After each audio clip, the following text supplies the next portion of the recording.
Final question, Suella Braverman.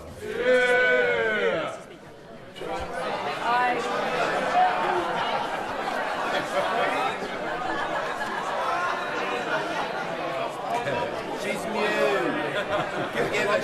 Give her a moment. Thank you, Mr. Speaker. I recently met one of the bravest women I know. Elizabeth was 14 when she was raped in Rotherham. She is one of the survivors of the rape gangs, one of the biggest national scandals in our history. Whilst her first rapist was convicted and sentenced, Ashgar Bostan, she was subsequently, shockingly, allegedly abused by police officers serving in South Yorkshire Police. One of those officers remains on active service today. Elizabeth made complaint through Operation Linden. None of them were followed up. She rightly feels betrayed and failed by the very institution designed to protect her. Will the Prime Minister meet with Elizabeth, rape gang survivors and myself to commit that those who committed and covered up these abhorrent offences are put behind bars where they belong? Yeah.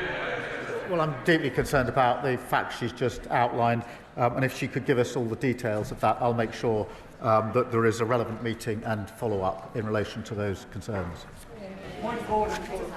Point of order, Sir David Davis. Thank you, Mr. Speaker. Today's debate will focus on Mandelson and his relationship with the paedophile Jeffrey Epstein. However, it will not cover his relationship with another alleged paedophile, murderer, gangster, specialist in bribery and corruption, and Putin favourite, Oleg Deripaska, a relationship that may be just as bad as that with Epstein. As European Trade Commissioner, Mandelson made decisions favouring Deripaska's company by $200 million a year. Mandelson avoided proper investigation by lying about the timing of his relationship with Deripaska. Mr. Speaker, how can we find out what investigations were carried out before Gordon Brown and his government appointed Mandelson as a minister? Do you agree this House needs to see this information? If so, how can we obtain it? Yeah. What I would say is, look, this is a very experienced member, and I know he'll pursue this through the many avenues, and I know there is a debate later in which he may wish to catch the chair's eye in order to raise these issues.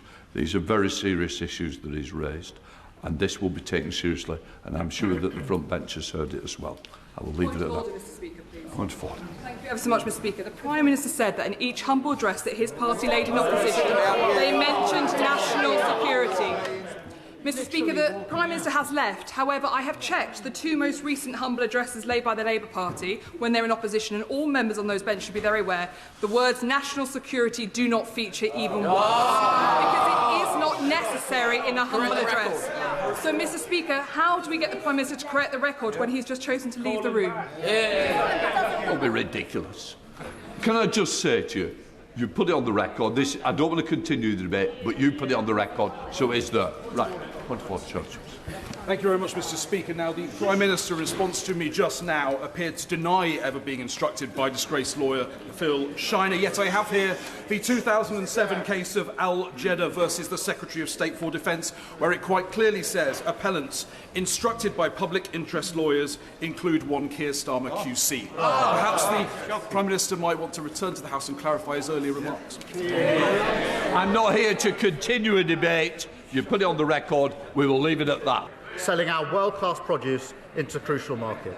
It comes alongside the opportunity for young people to work, travel across Europe, the work we're doing to cut energy bills and closer work on defence.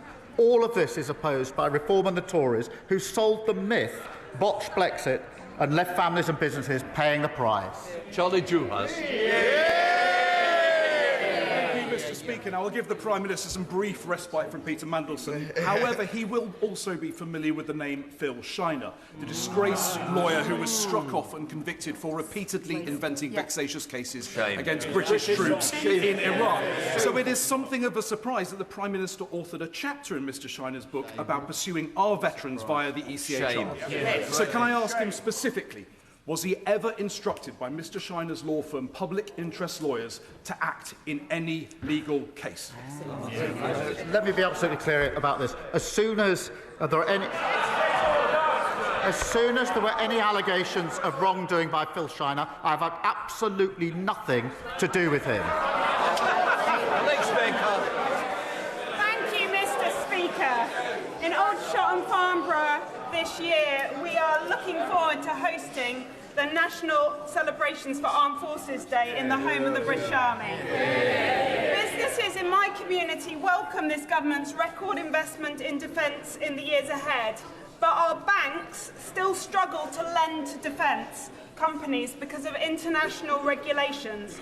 Will the Prime Minister ensure that the UK works with Canada and our other allies to found the multilateral Defence, Security and Resilience Bank so that we can get money moving to our defence industries, get our armed forces what they need and stand firm against our adversaries? Well, I'm delighted that Aldershot will be hosting Armed Forces Day because they've got a hard-working Labour MP and a Labour council.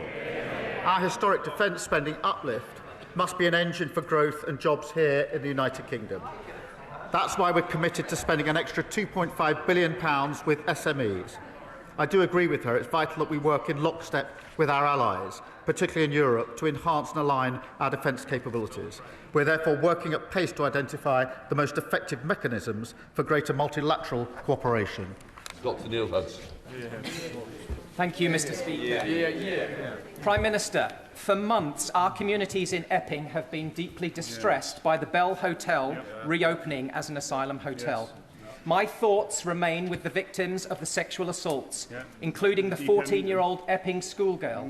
That trauma compounded by the offender's mistaken release from prison.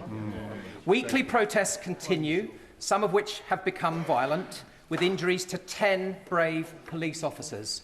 I am very grateful to the Asylum Minister for meeting with me recently about this untenable situation. But will the Prime Minister please listen, act now, close the Bell Hotel once and for all, and help restore our town of Epping? As he knows, we are committed to ending the use of all hotels. There are now just under 200 compared to the 400 under the previous government. And where military sites are used, safety and security of local communities is our priority.